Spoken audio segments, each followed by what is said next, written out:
T Balram അതാരാ? കോൺഗ്രസ്? എനിക്കറിയില്ല, അതൊക്കെ അവരോട് ചോദിക്കുക.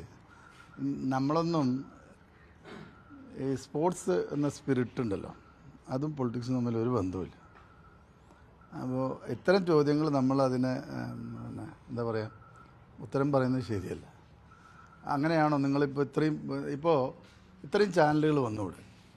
ഒരു ഒരു മത്സരം വരുന്നതാണ്, ഒരു അന്താരാഷ്ട്ര മത്സരം കേരളത്തിൽ വരുന്നു, ലോക ചാമ്പ്യന്മാർ കേരളത്തിൽ കളിക്കുന്നു എന്നൊക്കെ പറയുമ്പോൾ അത് പൊളിറ്റിക്സാണോ? അല്ല, ഒരു പൊളിറ്റിക്സും ഇല്ല. അത് കായിക വകുപ്പിൻ്റെ ഒരു ആഗ്രഹമാണ് അത്തരം ടീമിനെ നമ്മുടെ കളിപ്പിക്കുക. നമ്മൾ ഇന്ത്യയിൽ ആദ്യമായി സ്പോർട്സ് എക്കോണമി നടപ്പിലാക്കാൻ ഉള്ള നടപടികൾ സ്വീകരിച്ച ഒരു സംസ്ഥാനമാണ്.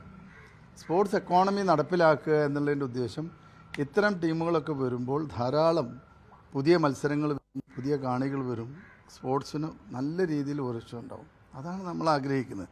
അപ്പോൾ അത് പൊളിറ്റിക്സ് ആണെങ്കിൽ പറയുന്ന ആളുകൾക്ക് ചിലപ്പോൾ ബുദ്ധിമോശം സംഭവിച്ചിട്ടുണ്ടാവും, മറ്റൊന്നുമല്ല. ഞാനിതിനെ ആ രീതിയിൽ കാണുന്നില്ല. ഇതിൽ ഒരു പൊളിറ്റിക്സും ഇല്ല. ഇതിൽ ഫുട്ബോൾ എന്ന പൊളിറ്റിക്സ് മാത്രമേ ഉള്ളൂ. അത് നമുക്ക് നല്ല രീതിയിൽ തന്നെ നടത്തണം. ഞങ്ങളൊക്കെ തന്നെ പൂർണ്ണമായുള്ള സഹകരണം ഉണ്ടാവുമെന്ന് എനിക്കറിയാം. നിങ്ങൾ ആദ്യം മുതലേ മെസ്സി ഒക്കെ വരുന്നതിന് ഏറ്റവും കൂടുതൽ സഹകരിച്ചാണ്. ഇനിയും ആ സഹകരണം ഉണ്ടാവുമെന്നറിയാം. മറ്റുള്ള വശങ്ങളിലേക്കൊന്നും നമ്മൾ കടക്കണ്ട, വിവാദങ്ങളിൽ കടക്കണ്ട. നമ്മുടെ സ്ഥിരം സ്വഭാവം നമുക്കിതിന് വേണ്ട. ഇത് സ്പോർട്സാണ്. നമ്മൾ ലഹരി വിരുദ്ധ യാത്ര ഒന്ന് നന്നായിട്ട് കൂട്ടി